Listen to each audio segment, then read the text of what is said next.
जय श्री कृष्ण। आप सबको मेरा प्यार भरा राधे राधे।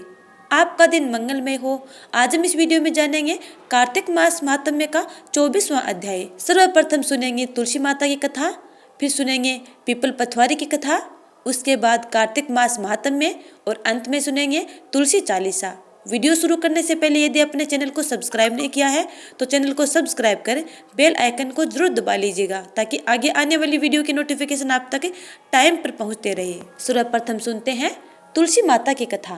कार्तिक का मास था। सब औरतें माता तुलसी को सींचने जाती थी। सब औरतें तुलसी माता को सींच कर घर वापस आ जाती, लेकिन एक बुढ़िया माई थी जो हर रोज तुलसी माता को एक ही बात कहती थी, तुलसी माता तू सत की दाता, मैं बिरला सींचती हूँ तेरा और तू कर निस्तार मेरा। हे तुलसी माता, अडवा दे लडवा दे, पीताम्बर की धोती दे, मीठा मीठा घास दे, बैकुंठा का वास दे, चट्टक की चाल दे, पट्टक की मोत दे, चंदन को काट दे, झालर की झनकार दे, साई को राज दे, दाल भात का जिमन दे, ग्यारस को दिन दे और कृष्ण जी को कंदो दे। यह बात सुन सुनकर तुलसी जी सूखने लगे।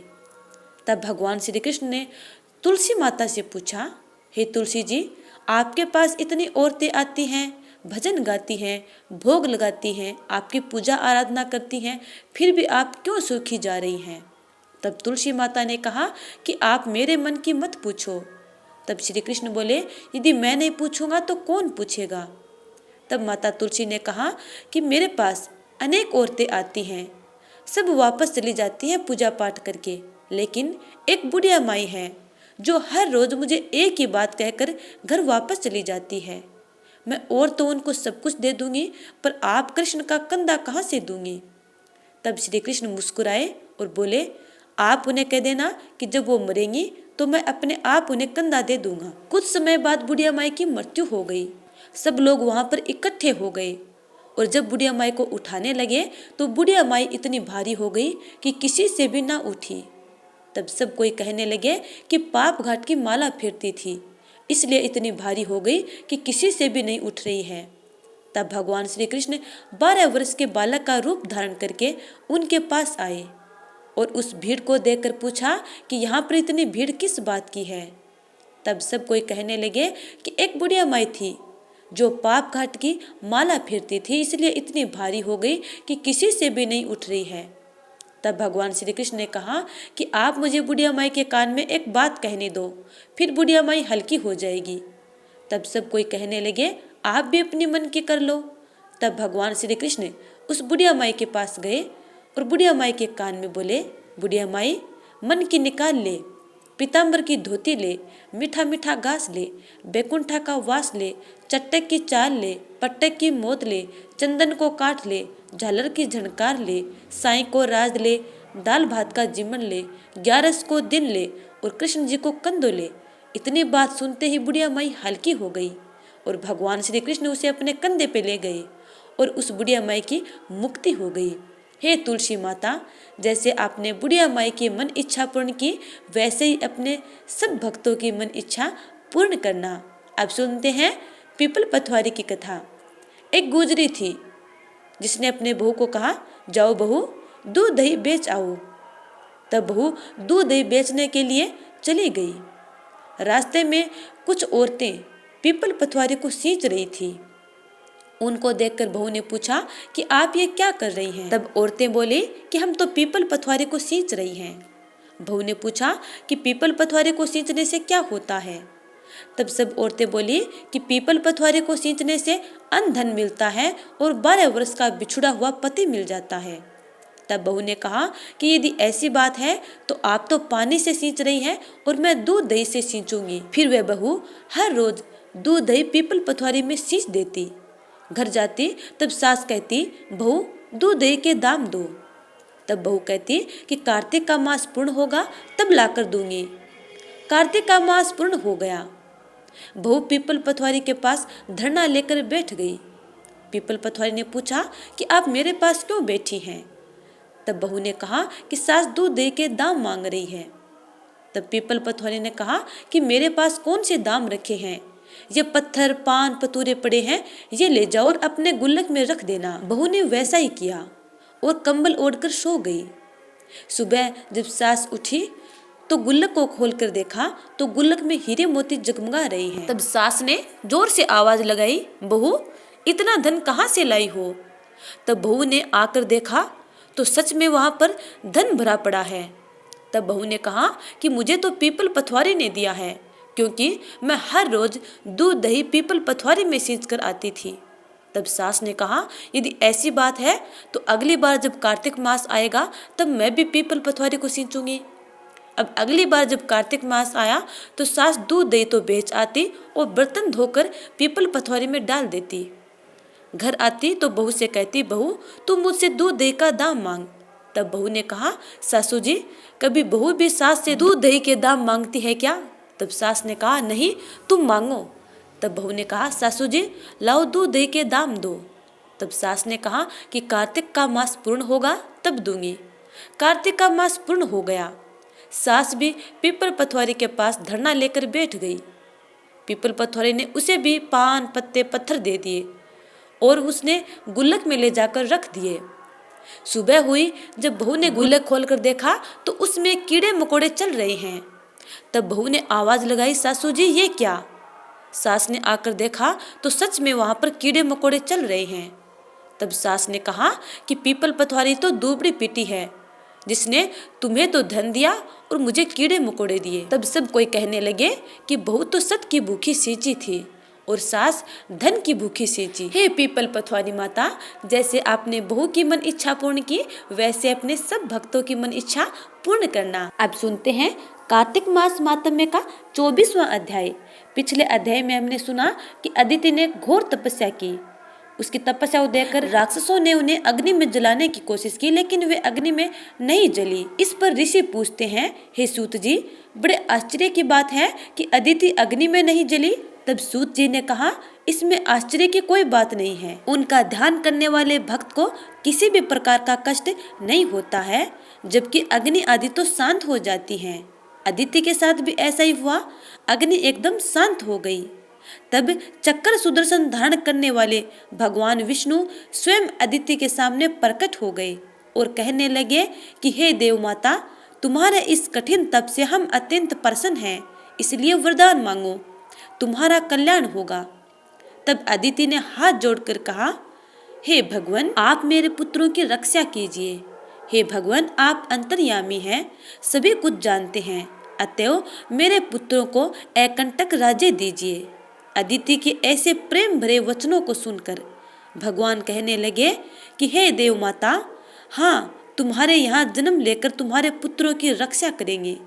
कुछ समय बाद अदिति ने शंख चक्र गदा पद्म तथा कमंडल धारण किए हुए हजारों सूर्यों के समान तेज वाले कमल नयन पीताम्बरधारी मुनियों द्वारा स्तुति किए गए दैत्य के नाश करता भक्तों के प्रिय वामन भगवान को देखा। तब कश्यप आदि भगवान की स्तुति करने लगे।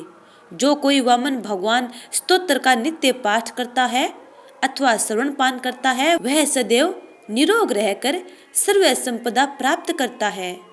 तब वामन भगवान बोले, हे पिताजी हम प्रसन्न हैं, आपका कल्याण हो, आपके समस्त मनोरथ पूर्ण हो।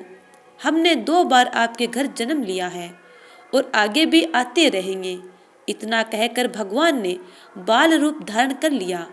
उधर राजा बलि ने शुक्राचार्य को अपना आचार्य बनाकर बड़ा भारी यज्ञ प्रारंभ किया, जिसमें लक्ष्मी जी सहित हवि ग्रहण करने के लिए भगवान विष्णु का आह्वान किया। उसी समय भगवान विष्णु ब्रह्मचारी के रूप में वहां पर आ गए। भगवान के इस रूप को देखकर ऋषि लोग उनको ज्ञान दृष्टि से पहचान गए। उन्हें देख श्री शुक्राचार्य ने राजा बलि को एकांत में बुलाकर समझाया। अब शुक्राचार्य राजा बलि को क्या समझाते हैं, ये हम अगले अध्याय में जानेंगे। अब हम श्रवण पान करेंगे तुलसी चालीसा। जय जय तुलसी भगवती सत्यवती सुखदानी, नमो नमो हरि प्रियसी श्री वृंदा गुण खानी। श्री हरि शीस बिरजीनी देहु अमर वर अम्ब, जनहित है वृंदावनी अब न करहु विलंब। धन्य धन्य श्री तुलसी माता, महिमा अगम सदा श्रुति गाता। हरि के प्राणहु से तुम प्यारी, हरि ही हेतु कीनो ताप भारी। जब प्रसन्न है दर्शन दीनो, तब कर जोरी विनय उस कीनो। हे भगवंत कंत मम होहु, दीन जानी जनि छाड़ाहूँ छोहू। सुने लक्ष्मी तुलसी की बानी, दीनो श्राप कद पर आनी। उस अयोग्य वर मांगन हारी, होहु विटप तुम जड़ तनु धारी। सुने तुलसी हिम श्रोप्यो तेहि थामा, करहु वास तुहु नीचन धामा। दियो वचन हरि तब तत्काला, सुनहु सुमुखी जनि होहु बिहाला। समय पाई व्योरो पाती तोरा, पूजी हो आस वचन सत मोरा। तब गोकुल मह गोप सुदामा, तासु भई तुलसी तू बामा। कृष्ण रास लीला के माही, राधे सक्यो प्रेम लखी नाही। दियो श्राप तुलसी है तत्काला, नर लोक ही तुम जन्म हूँ बाला। यो गोप वह दानव राजा, शंख चूड़ नामक सिर ताजा। तुलसी भई तासु की नारी, परम सती गुण रूप अगारी। अस दवे कल्प बीत जब गयो, कल्प तृतीय जन्म तब भयऊ। वृंदा नाम भयो तुलसी को, असुर जलंधर नाम पति को। करे अति द्वंद्व अतुल बल धामा, लीना शंकर शे संग्रामा। जब निज सैन्य सहित शिव हारे, मरही न तब हर हरि ही पुकारे। पतिव्रता वृंदा थी नारी, को न सके पति ही संघारी। तब जलंधर ही भेष बनाई, वृंदा डिग हरि पहुँचो जाई। शिव हित लही करी कपट प्रसंगा, कियो स्थित्व धर्म तो ही भंगा। भयो जलंधर कर संघारा, सुनी उर शोक उपारा। तिह क्षण दियो कपट हरि टारी, लखी वृंदा दुख गिरा उचारी। जलंधर जस हत्यो अभीता, सोई रावण तस हरि ही सीता। अस परस्तर सम हृदय तुम्हारा, धर्म खंडी मम पति ही संघारा। यही कारण लही श्राप हमारा, होवे तनु पाषाण तुम्हारा। सुनी हरि तुरत ही वचन उचारे, दियो श्राप बिना विचारे। लख्यो ने निज करतूति पति को, छलन चाह्यो जब पार्वती को। जड़मति तुहु अस हो जड़ रूपा, जग में तुलसी विटप अनूपा। ढगवै रूप हम साली ग्रामा, नदी गंड की बीच ललामा। जो तुलसी दल हम ही चढ़ इहे, सब सुख भोगी परम पद पई है। बिनु तुलसी हरि जलत शरीरा, अतिशय उठत शीस उर पीरा। जो तुलसी दल हरि शीस धारत, सो सहस्त्र घट अमृत डारत। तुलसी हरि मन रंजनी हारी, रोग दोष दुख भंजनी हारी। प्रेम सहित हरि भजन निरंतर, तुलसी राधा में नाही अंतर। व्यंजन हो छपन हो प्रकारा, बिनु तुलसी दल न हरि ही प्यारा। सकल तीर्थ तुलसी तरु छाही, लहत मुक्ति जन संशय नाही। कवि सुंदर इक हरि गुण गावत, तुलसी ही निकट सहस गुण पावत। बसत निकट दुर्वासा धामा, जो प्रयासते पूर्व ललामा। पाठ कर ही जो नित नर नारी, हो ही सुख बास ही त्रिपुरारी। तुलसी चालीसा पढ़ही तुलसी तरु ग्रह धारी, दीप दान करी पुत्र फल पावही बंदे हु नारी। सकल दुख दरिद्र हरि हार हवे परम प्रसन्न, आसिय धन जड़ लड़ही ग्रह बसही पूर्णा अत्तर। लाही अभिमत फल जगत में, लाही पूर्ण सब काम। जय दल अर्पही तुलसी तह सहस बसही हरि राम। तुलसी महिमा नाम लख, तुलसी सूत सुख राम। मानस 40 रचो जग में, तुलसीदास। तो प्यारे स्नेहीजनों, ये था कार्तिक मास मातम में तुलसी चालीसा, तुलसी कथा। उम्मीद करती हूँ कि आपको ये वीडियो अच्छा लगा है। यदि अच्छा लगा है तो लाइक कमेंट कर देना और आगे आने वाली वीडियो का इंतजार करना। तब तक के लिए जय श्री राधे।